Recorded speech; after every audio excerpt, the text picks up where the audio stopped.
Hey guys, it's Sydney. So today I'm going to be doing my July wrap-up and my August TBR. I didn't really do a lot of reading in the month of July. However, I just got out of a reading slump because of Outlander. And I am so thankful that I got out of that slump. So even though I only read 3 books, I'm okay with that.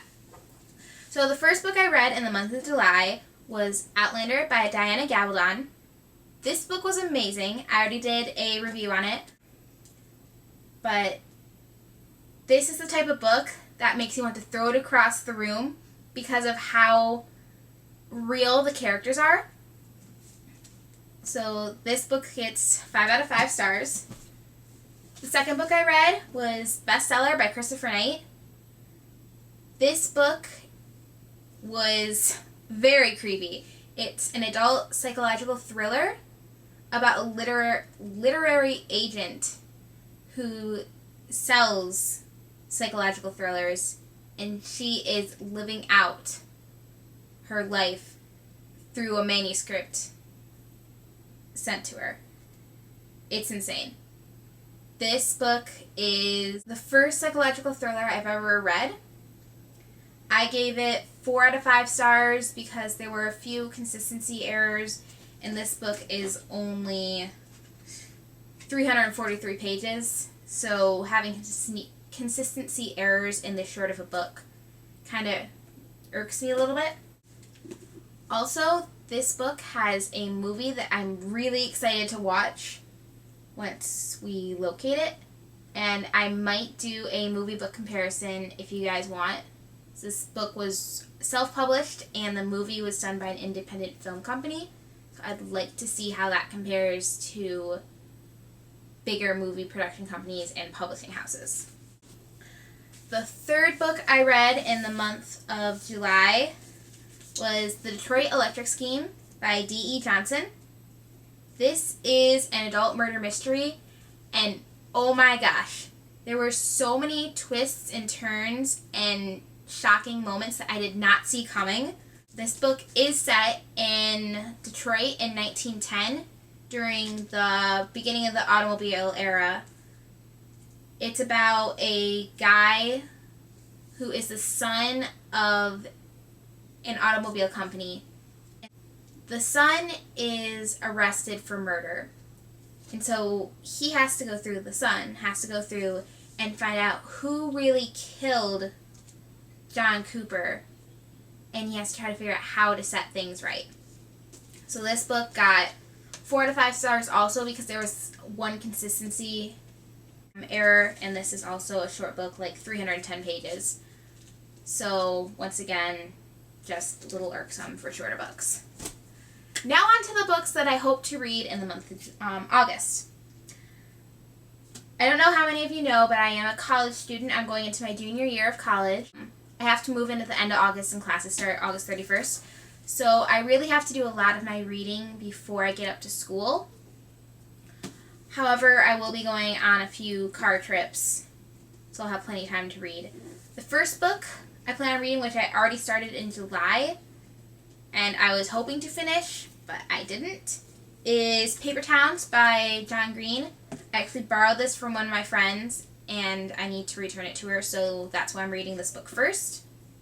I'm really excited about watching the movie, just to compare, because it's like one of my favorite things, is to compare books and movies. The second book I plan to read in the month of August, it was going to be my first book, except I didn't finish Paper Towns, is Miss Peregrine's Home for Peculiar Children. I am super excited about this book, especially since Tim Burton's going to be directing the movie, and my sister and I were going to go see that before I have to go back to school at the end of spring break. So I'm super excited about this book. I've read a lot of great things, so yeah, I'm super excited for this one. The third book I want to read is Dragonfly and Amber by Diana Gabaldon. This book is the second book in the Outlander series. I have become addicted to this series. I am going to be watching the show when I get up to school. So I'm super excited about this. Oh, Jamie. The the fourth book I'm going to read is Motor City Shakedown by D.E. Johnson. This is the second book, the sequel to A Detroit Electric Scheme, and I like to read my series, consecutively. Don't really marathon series per se, but I do like to read them pretty close to the other one. Depends. Sometimes I'll marathon series, but I'm used to reading YA, so this is an adult, so it's a bit more, I don't know, it just takes me longer to get into adult books. So I'm going to be reading this one. This one, I believe, is also set in the early 1900s in Detroit. Yeah, this one's set in 1911, so I'm super excited about this one. Yeah.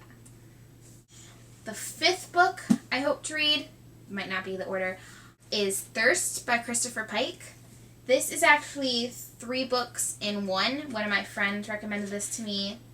It has The Last Vampire, Black Blood, and Red Dice. And actually the first YA book I ever read, or ever remember reading, was an old Christopher Pike novel from 92. So I'm really excited to read this. My friend loved it. It looks like it's going to be a pretty quick read, considering it's 3 different books, so I can read one of the books and then go to another book. And I don't like to read more than one book at a time. So I'm really excited about this one. And the last book I'm going to read is called The Outside Boy by Janine Cummins. This is an author I actually happened to meet up at my school.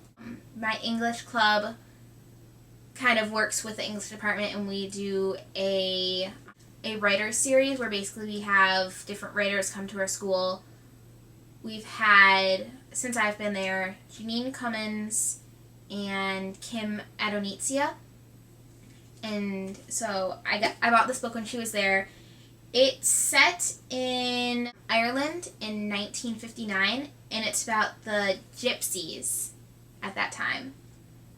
So she read some of it to the group, and I fell in love with the book. I don't know if it was because of her slipping into an Irish accent or just her reading it in general, but this is just such a magical sounding book. And yeah. So I guess that's it.